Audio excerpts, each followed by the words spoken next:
और हो रहा है कुछ हो रहा है क्यों?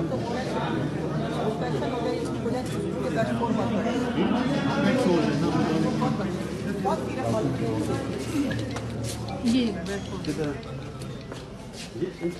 किसकी बात कर रही हैं आप?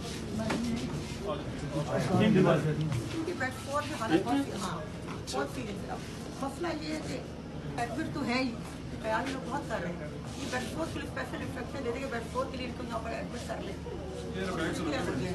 मैं समझ गया है क्या प्रॉब्लम? बेडफोर में बहुत खराब हो गया। नहीं लेकिन इशू क्या है? सर ये पेशेंट डायबिटिक यहाँ बेड डाउन है, बहुत डीप बेड सोर्स है। Basically he needs a flap from plastic surgery department. We do not have a plastic surgery department, तो हमारे पास बेड्स भी कम है, फैसिलिटीज भी नहीं। हम इस तरह के सब पेशेंट्स को रखते हैं एंटीबायोटिक्स के लिए। पेशेंट और रेफर किया था और वो कहते हैं बेडफोर इतने बड़े हैं कि यहाँ प्लास्टिक सर्जरी नहीं हो सकती।